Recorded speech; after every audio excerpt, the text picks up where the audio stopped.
This is day 117, and today we are looking at extending what we learned yesterday. Today we are going to do a practical example of what I showed you. So yesterday I demonstrated how you can download files, throw them in this folder, and once you throw them in this folder, you just open your Excel report and refresh it. And whilst you are refreshing, Excel would run some set background transformations to clean your data, to structure your data in the way that you can report it on. And I mentioned that this will improve the speed at which you publish your reports. So especially if you have daily reports, you can actually quickly transform your data and be able to send out your reports immediately. So I demonstrated on how you can just drop a file for each of the days and it will be grabbed into your reporting. First, I'm just going to create an example file. So I'll call it example file. Then I'll open it. Okay, so now I have my example file opened. Now, what am I going to do? The first thing I need to do is to grab the data from the source folder. So I'll go to my data. Then here, this is the section where I get and transform data. So I have a number of options I can choose. If I just drop down all these options, we are going to go through them. But for now, we are going to just go to the from file. So under from file here, you can see there is a folder from folder. Because we want to get data from folder, we don't want to just get one Excel workbook. So we could also use the one Excel workbook if we just want to reference to one particular workbook or to one particular CSV file, XML file, JSON, and so on and so on. But because we want to grab all the files within a particular folder, we can just grab all the files from a folder. Okay, so this is the folder I want to get the files from. You can see because I don't have any other folder inside this one, it will say no, you don't have any other folder. So I have to pick up this monthly files folder. Then I say open.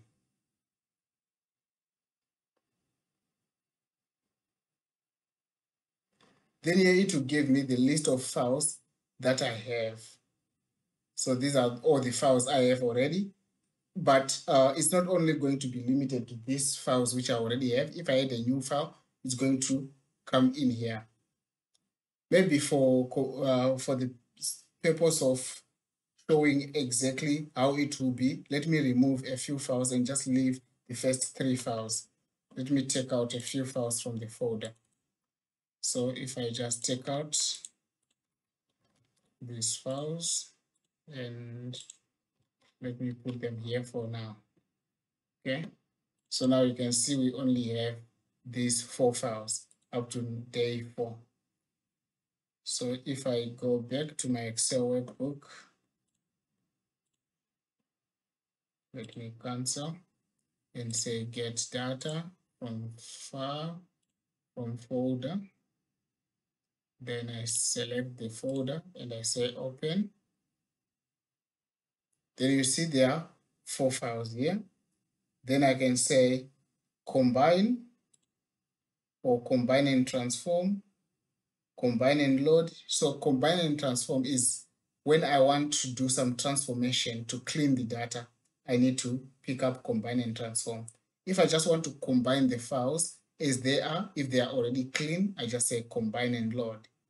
Combine and load too, if I want to choose where to load to, you will see where I use load to later on. For now, let's just say combine and transform, but load to, you'll see it when I'm going to use it from a different window, but I'm going to use load to where you choose whether you want to load it to a table or to a query or to a model. So I'm going to say I want to load combine and transform for now because I want to do some transformation processes.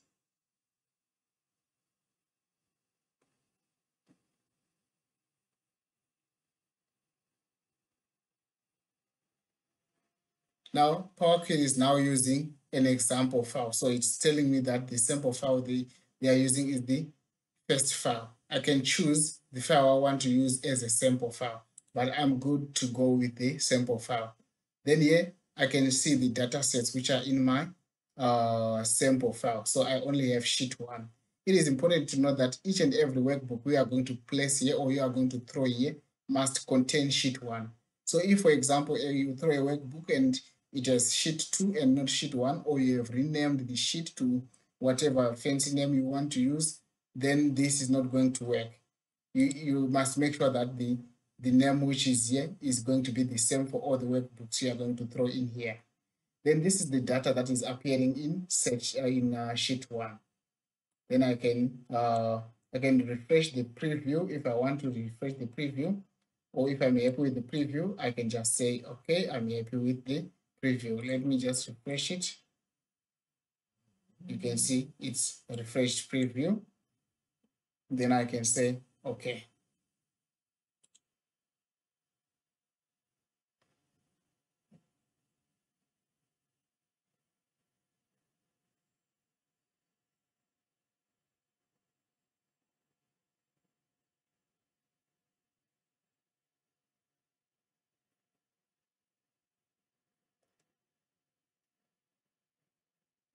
Now what I'm opening is the query edit window. So here now, that's where I can do all the transformations. I can edit my query. I can edit the way the workbook is going to load. So there are quite a number of things I just need to do. Let me just do a few things for first time so that you don't get confused. So one thing I need to do is I need to probably remove the source name. So this is the name of the file where this Excel workbook is coming from. So all this data is coming from. So if I want to keep it, I can keep it, but I don't want to keep it. So this is the name. So it's coming from this name, jan01.xls.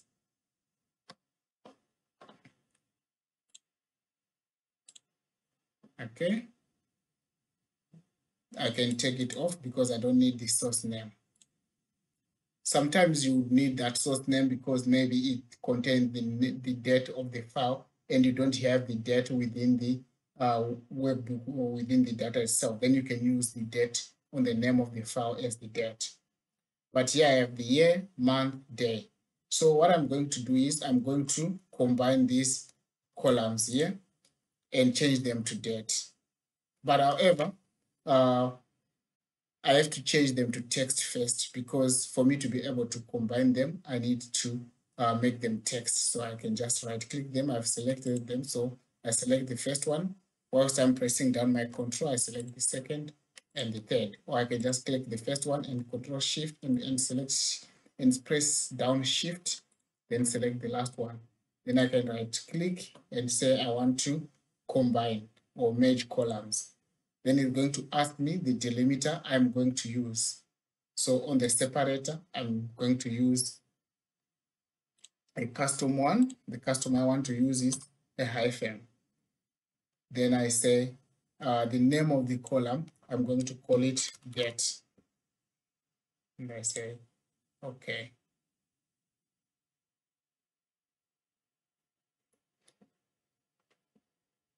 All right, so sorry, I said I was gonna change the type to text. I don't need to change the type to text. I can just merge the columns. Okay, so now I have my date here, but it's not yet date format. Then I can just right click and change type to date. Okay, so it's now date format. I can just check my dates to just make sure that sometimes if you don't combine your columns correctly, it might read your date as month. Then it will cause errors when you try to combine. Maybe the day now is 15 or the day is now 13. It is going to cause errors because it will say there is no month number 13. Month ended 12. So it's going to cause errors. So just make sure that when you combine your date, month, and year, you combine it the right way. So you depending on the region settings. My region settings is that I start with year, month, then date. So just check your region settings on your computer and see how the date is structured, and just combine it exactly that same way. Then now I have my date. I'm happy with my date. I can now load the data to my Excel workbook. But then I have option to choose how do I want to load it. I can just say close and load is going to load exactly the table like this. But there's nothing much I can do with this table. And sometimes if the data is too much also, it won't fit in an Excel workbook. So suppose you have 1 million, more than 1 million rows, they're not going to fit in your workbook. So you would want to load it maybe in a pivot table and create a report which is easier to understand. So I would say close and load to. Then here I can select where I want to load it to. I can say I want to load it to a data model. So this is an additional way or additional place where you can load it. So you can load it to a pivot table or pivot chart only if you want a chart only, or you can create a connection only and also load it into a data model, or you can also load it in a pivot table and data model. So this is an additional. So you can do one of these and an additional one, this one, but it's not a mandatory thing to do to load it to a data model. You only do this if you want to use Power Pivot. So for now, we are not going to look into Power Pivot. We'll look at it a little bit later. Now we are going to just load into a normal pivot table. Then we say, okay.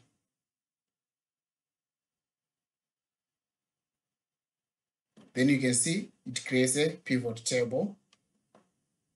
Then we are going to build our pivot table. So we'll put our dates on the columns here.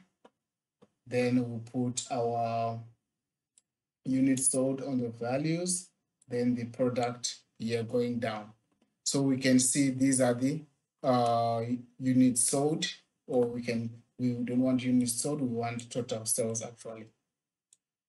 Okay, then we can also do a graph. So let me just insert some rows. Okay, let me add a pivot chart. Okay, I usually like visualizing things on a pivot, on a chart. Okay.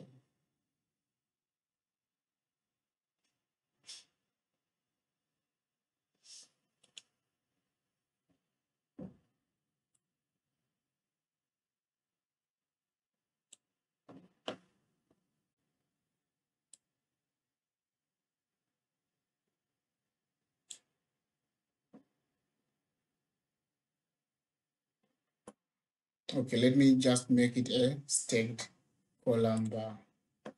Let me just design my chart and change chart type and make it stacked and say, okay. All right, it's now a stacked column chart. Cool.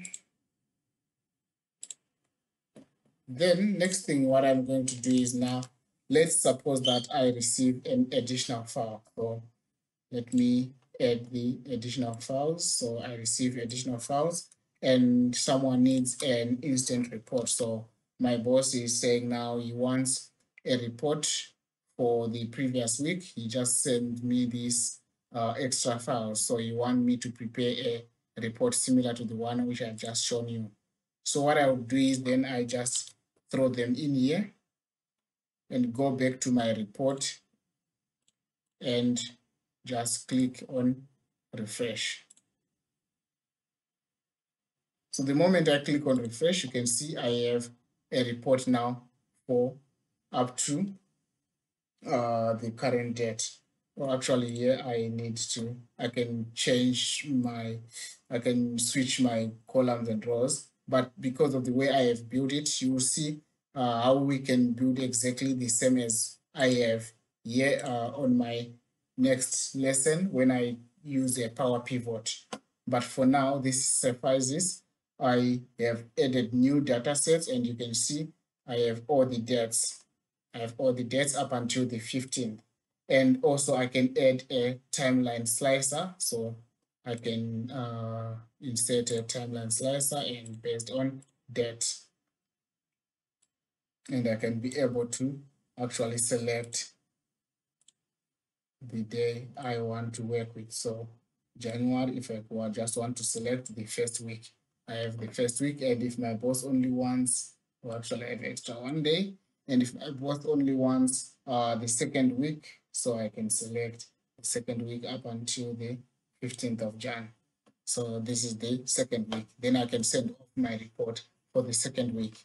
And you can actually see that for the second week, the top product is product number 24, followed by product number 14, followed by product number 18. So this is how fast you can actually build your report. So this is beneficial, especially if you are going to do a daily report or a monthly report, which is a game of memory where you have to memorize quite a number of steps. Instead of memorizing those steps, rather let Excel work for you and don't work for Excel, or don't allow Excel to use you. So rather use Excel and make it help you memorize the steps. So here you can see at any given time, if you want to show someone how you have transformed the data, you can just go to edit and you can actually access the steps you have followed to transform the data, and someone can easily follow the processes. And instead of trying to explain to someone, trying to remember and doing an SOP, this can be your SOP to say, once I receive a file, I do this, I do this, I do this, I do this. And the steps are quite clear. You can actually rename the steps. So here it's just saying change type. You would know exactly what it means. You can rename it. For example, here I said change type. I can actually just press F2 and rename it to say I am now changing the date format.